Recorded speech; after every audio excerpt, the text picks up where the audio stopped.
The Agenda in the Summer with Nam Kiwanuka is made possible through generous philanthropic contributions from viewers like you. Thank you for supporting TVO's journalism.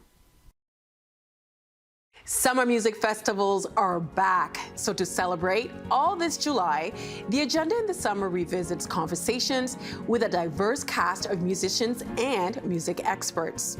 Tonight, Steve Paikin's 2020 discussion on Canadian music's new boldness.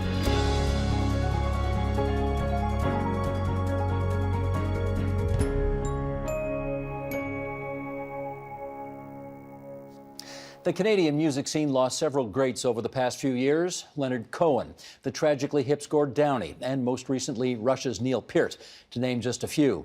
That prompted much reflection on how such stars help define a Canadian identity. Now, a younger generation is topping charts around the globe and making no apologies for its stardom. Is this group emblematic of a change in the Canadian identity, too? Let's figure that out with, in New York, freelance music journalist John Deckel. And here in our studio, Kiana Rooks Eastman, music executive and CEO of Sandbox Studios. Alan Cross, music journalist and host of the radio program, The Ongoing History of New Music. That's on Toronto FM radio station 102.1 The Edge.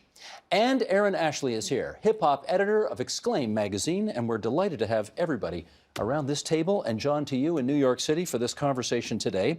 I gave the list of some of those who we have just lost in the past few years, and I want to know from you what you think this country lost as a result of their deaths. Well, these are three towering figures in Canadian music. Neil Peart was the guy that made me want to get into music and play drums. Gord Downie was the national symbol and conscience. Leonard Cohen was our great poet laureate for many years. So to lose three big people like that is a blow to the Canadian music industry, but at the same time, we have a lot of people coming up that will perhaps one day rank alongside them.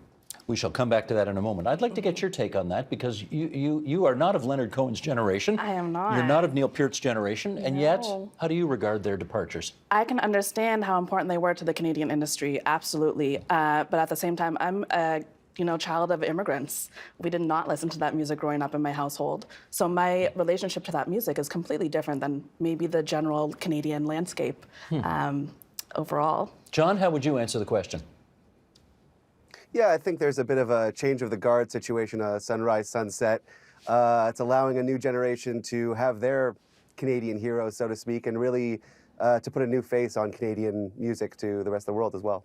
Now, if I can pick up on John's expression about a changing of the guard, and Kiana, I'll bring you in at this point. We have a lot of, well, you want to call them new international superstars on the scene. We got Drake, we got The Weeknd, we got Alessia Cara. I mean, the list goes on.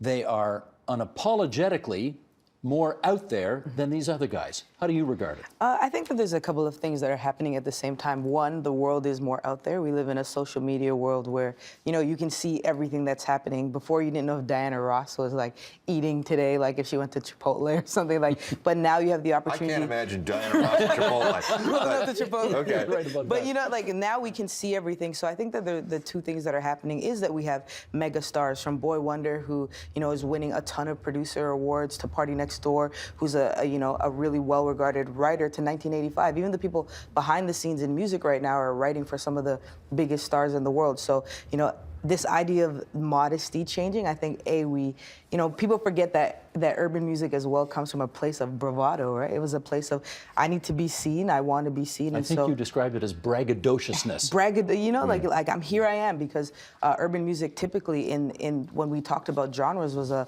disregarded genre, and that is a big part of the reason that I think it's so much more in our face now on the Canadian landscape, because we have some of the biggest urban stars in the world, and urban just transitioned from being its own genre to pop music. It is officially pop music now. John, let me get your take on that, though, because there is a certain, again, to use Rooksy's word here, there's a certain braggadociousness about this new upcoming or I guess now established generation of Canadian superstars that Anne Murray would not have gone for that kind of thing. Gordon Lightfoot was not out there bragging about how fantastic he was. How's this transition going? Sure, it's also a bit of recontextualization of what pop music is, as Rooks pointed out. You have to consider what the braggadociousness, if that's a word. You have to kind of put that in the context of hip hop music, and also put what Gord Downie did in the context of kind of localization of rock music. The way that both consider authenticity is a little different.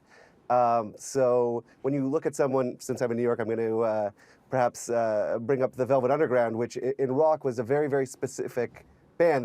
They spoke about New York, and that let them an air of authenticity. But I don't, it would be very hard to consider them a pop band per se.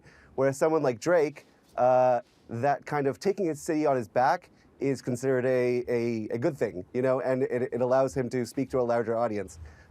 So putting that all in context and coaching it in that idea, you get a different sense of what is possible in terms of kind of taking your city on your back or taking your country on your back and saying, yes, I'm from this place, yes, this place is great, and everybody should come to me rather than me pretending I'm from New York.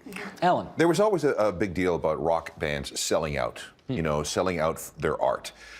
With hip hop and rap and the current pop environment, it's not about selling out, it's about cashing in, which is a completely different thing. And that is leading to, again, this braggadociousness, which is an essential part of this music. Well, I also think it has to do with the fact that if you actually go back to the roots of hip hop, everybody would, and I'm sure Aaron can speak to this, it was a part of creating music that I'm from the Bronx, I'm from Atlanta, I'm from Texas. So I think that now that the music, it's always been weaved into the fabric since day one in the culture of the music. So now that we actually have our own Canadian what neighborhood stars, were you from? What city were you from? that was always a part of the music from 30 years ago until this day. And so our stars being from this space, because you don't see Alessia Cara saying, hey, I'm Canadian in every song, but if you have people that are from a genre where it's important to, represent your culture, to bring your culture to the forefront, that is always what hip hop has done from day one. You don't see it with The Weeknd, you don't see it with Alyssa Carrier, you don't see it with Justin Bieber. You do see it with Drake. Yeah. He has, been the city's greatest ambassador. The country's greatest ambassador since, I don't know who. Yeah. Now you've worked with Drake, have you not? I have had the opportunity to say that, yes. And okay, so for my generation, help explain how he put Toronto on the map. Well, I think that in so many ways, from just one, he's an incredible writer, and people in the industry love him for his writing, and so he's done a lot for other artists. He has really openly claimed Toronto. A lot of stars and a lot of people, when they work in entertainment from Canada, go and live in LA, they go and live in New York. Drake is here over this summer playing volleyball with his friends, up by Yorkdale, or, he's created things in Toronto like OVO Bounce, OVO Fest. He's done so many things to bring back. He's got that nice crib on the bridal path. I was just going to say, he's created a lot of jobs up there, too. Exactly, he built his home in Toronto. Go ahead, John. Moreover, he's also done this. Moreover, he's also done the summit.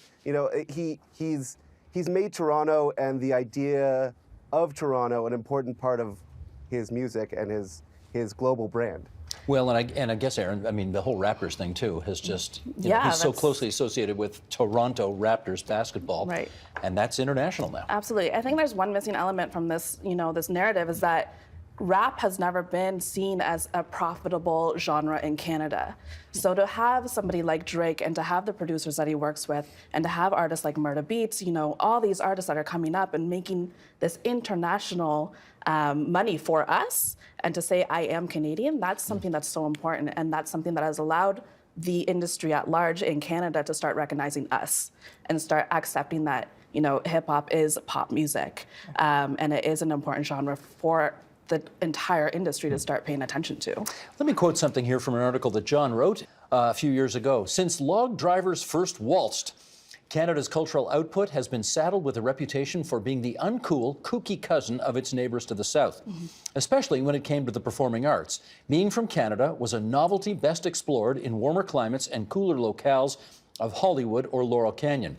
Shania and Celine may have dominated the charts in the 90s, and Rush may be one of the most successful bands in the history of rock, but no amount of slapping da bass could make Geddy Lee hip or tragically or otherwise. That all changed in 2015. To paraphrase The Guardian, we've now found ourselves in the midst of a cultural awakening, the rise of cool Canadiana. For the first time since maybe ever, Canadian pop artists are proud to be from Canada. The result is a new class of rappers, singers, and former Degrassi stars who would rather run through the 6 with their woes than move to New York or Los Angeles to make it. Okay, John, follow up on that's a very nice turn of phrase. You had people in the studio here smiling at your turn of phrases there, but follow up. What else are you trying to say there?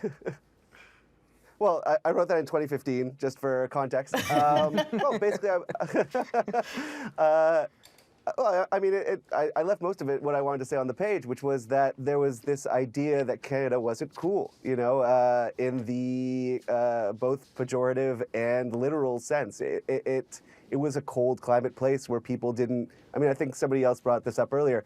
It wasn't hip to stay in Canada, and now things are different. You know, it's people are moving to Toronto. People are staying in Toronto. Unlike somebody like Neil Young or Joni Mitchell, who had to go to California to kind of find their muse and find their financial legs, Drake has stayed in Toronto. Bieber, perhaps less so, but he still has a house in and around Toronto. Right. Alyssa Cara still has all these people. But Shawn Mendes walks his dog downtown. If you're ever around there, these artists are still considered Toronto home and are proud of it. You know, and in a world where you're constantly telling people where you are and what you're doing, it's nice to say, hey, these guys are actually from Toronto. It's not like Neil Young, who's trying to get a American citizenship now, for example. I think the bigger impact that Drake actually had, and we always talk about the artist, is actually the industry. You know, Drake's lawyer, Chris Taylor, his firm has increased its value. You know, all of the other people surrounding it, from, you know, Ahmed, who now runs House with Lamar. There's so many other extensions that have developed the industry here, why I think people are able to stay here and why people are attracted. LeBron wants to come and watch OVO Bound. So, you know, we're always talking about artists, and I think that's where we get a little bit lost in Canada, is yes, our artists are doing really well, but the peripherals, the people who support the industry, have actually grown their my brand has been more established because of the people who continue to work in the space. So Does anybody have a last name anymore? all the people you just mentioned have only got one name. I only got one name too, so, you know, but yeah. Alan, you wanted to say. Yeah, there has been a problem up until recently where Canadian record labels can't break an artist internationally. They have to go and use the resources of their American parent company, which is why you have somebody like Justin Bieber living in Calabasas in California. It's why you have Drake going down to the U.S., why you have The Weeknd having a very nice penthouse in New York City these days. In order to break it internationally, it's very difficult to do it from a Canadian base. I think only maybe Celine Dion is the only one that managed to do it. Everybody else has had to go to America while still maintaining their Canadian roots and their Canadian identity. We've had to send them to the U.S. in order to have that big breakthrough, simply because they have the resources and the reach. John, in your view, does mentioning Canadiana or that you're from Canada now, does it actually help sell records? In a certain genre, sure. And that speaks to, I believe, what Rook said earlier, which is that now Canada has the proper infrastructure and has the sound, so to speak. So again, you have to look to the producers more than the artists on that one. But now when you say you're from Toronto, people are like, oh, that's where Drake's from, or I mean, less so where the Weeknd's from. But in general, you know, the calling card of being from Toronto, and unfortunately it is very specific to Toronto, not Vancouver, or unless you're in indie rock, Montreal.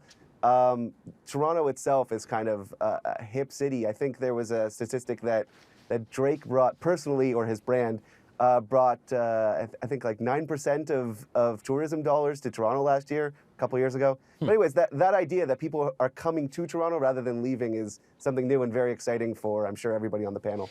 You know, what we're seeing today is actually the result of 40 years, more than 40 years worth of development. Back before the CanCon regulations came into effect in 1971, we didn't have a Canadian music industry. We needed to have this industrial strategy that would not only support Canadians on the radio, but recording studios, managers, venues, agents, promoters, everything that you would need for a first world music industry. And for the first 15 or 20 years, it was pretty awful. Well, can I follow up on that for a second, Alan? Because when Gino Vanelli sang "When I Think About Those Nights in Montreal," that's the first time that was the first time I'd ever heard about it. Exactly. Too, yeah. It's the first time I ever recall a Canadian artist mentioning right out there in the lyrics that they were Canadian. Before that, was it considered too uncool to do that? It was. I mean, you would get play, actually, no, Neil Young would have talked about a place in Northern Ontario. Okay. In one of his early songs.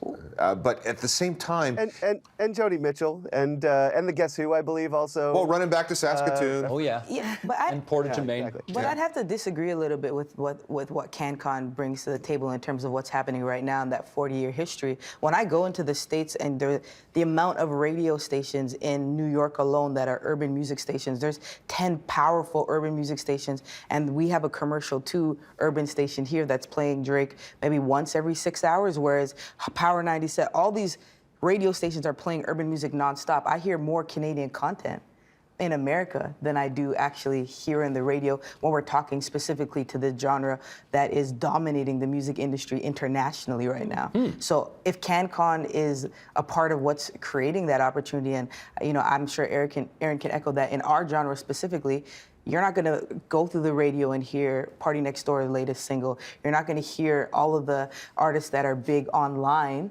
that can go to the States and tour on radio here or on TV here or in placements on Canadian television here. So I can't specifically say that CanCon is keeping this genre bolstering or growing. No, but or it wouldn't alive. exist the way it does today had it not been 40 years of Canadian content regulations making sure that people, create the infrastructure But if that's the music required. that is booming right now doesn't play on Canadian, No, but that's not my point. But that music wouldn't exist. They wouldn't have the infrastructure to create that music to go elsewhere if that infrastructure had not been laid over the past 45 years. Aaron, you want to degree. come in, break To a- this tie? To a degree.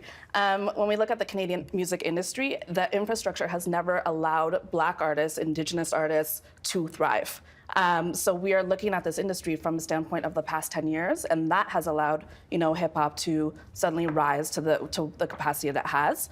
But in a grand scheme of things, Rooks is right. Like, we don't have enough support in this country right now for this genre. Define support.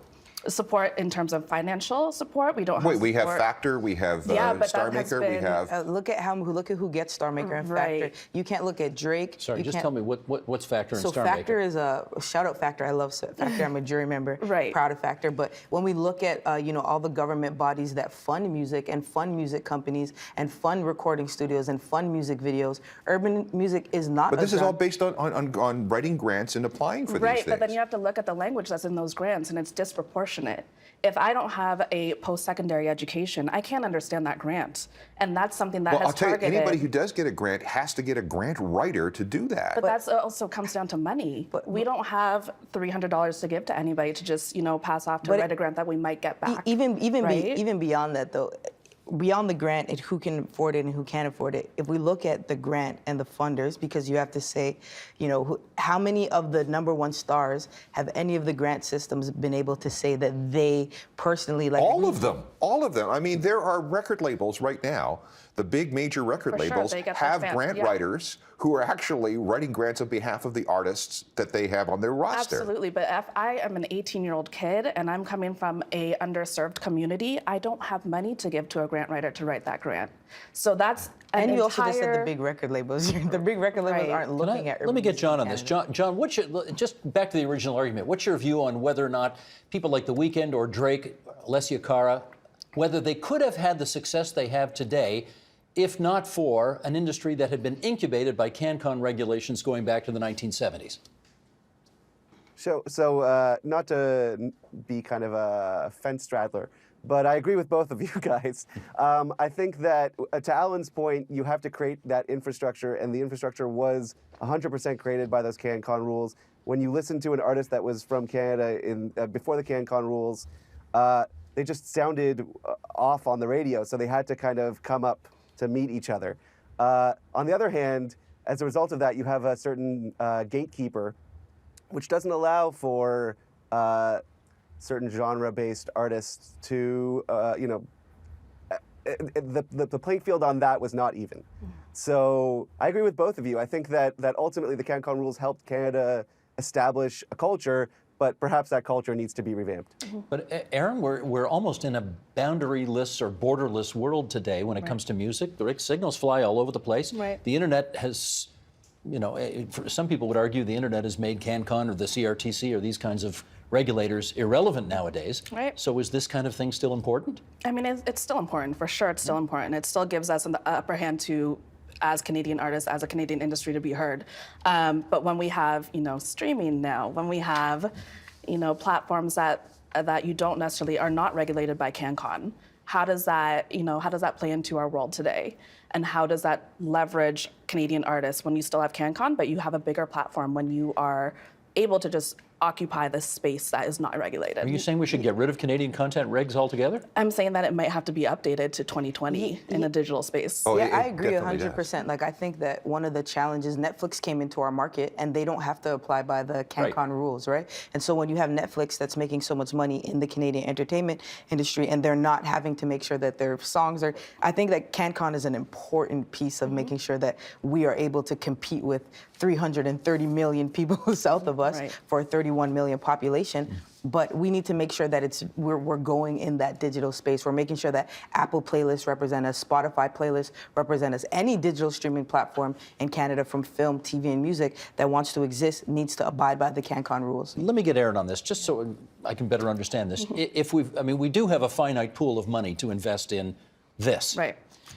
Is it better to try to give it directly to artists to create stars, or is it better to put it towards a system that theoretically will just allow those who are the best to rise to the top? I mean, realistically, it's better to give it to artists directly and allow them to manage what they do with that. Not to say it has to go to every artist, but those who can actually have a business plan ready, who know what they're doing, who are already, trudging the lines of the States and here, who are export ready.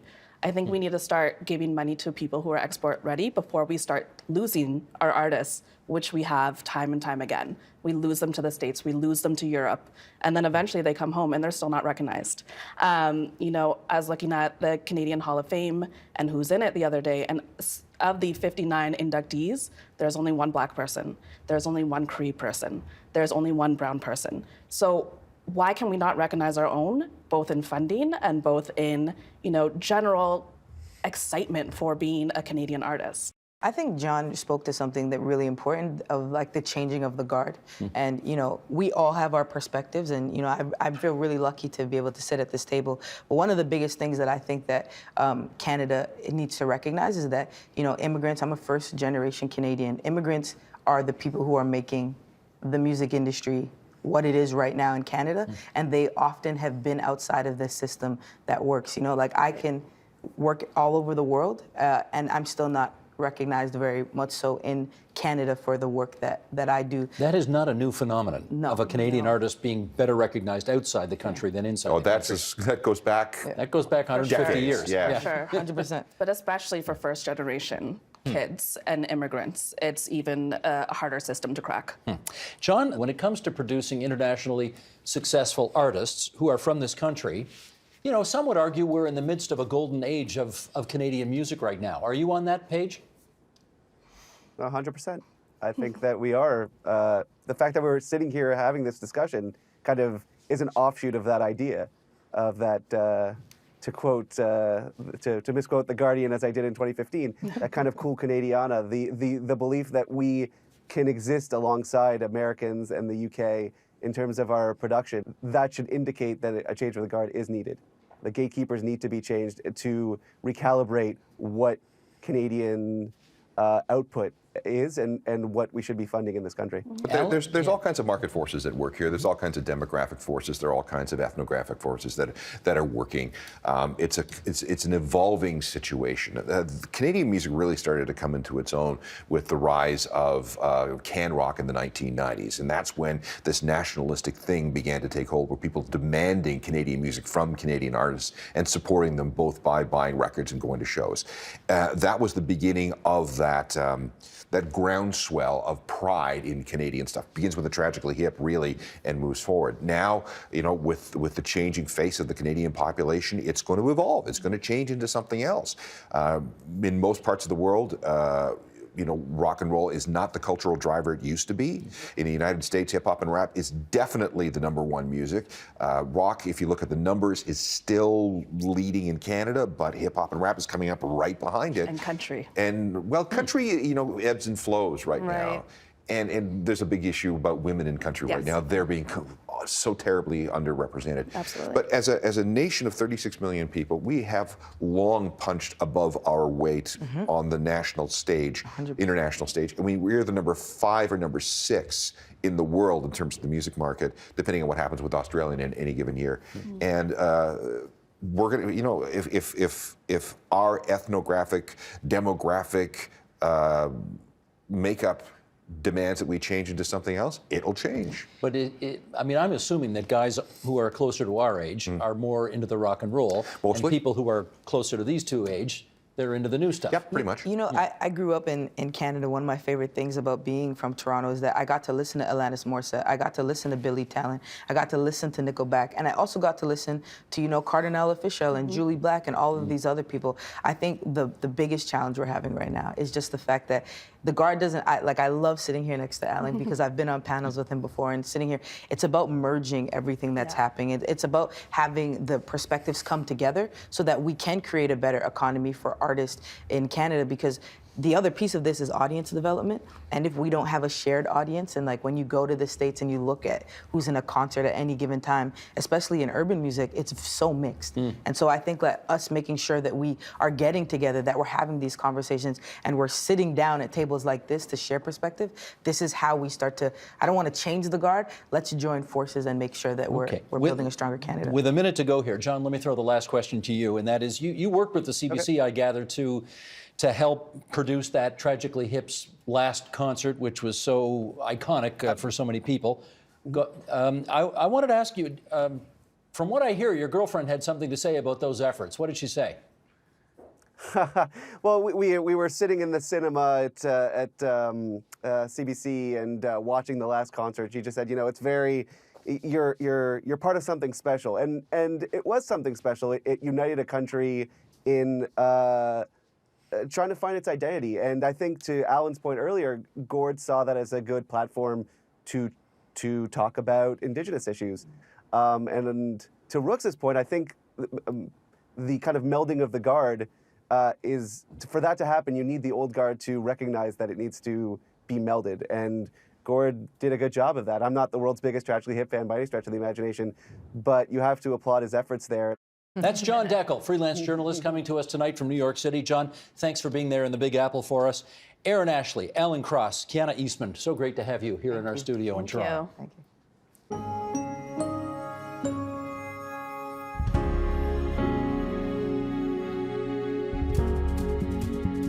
The Agenda in the Summer with Nam Kiwanuka is made possible through generous philanthropic contributions from viewers like you.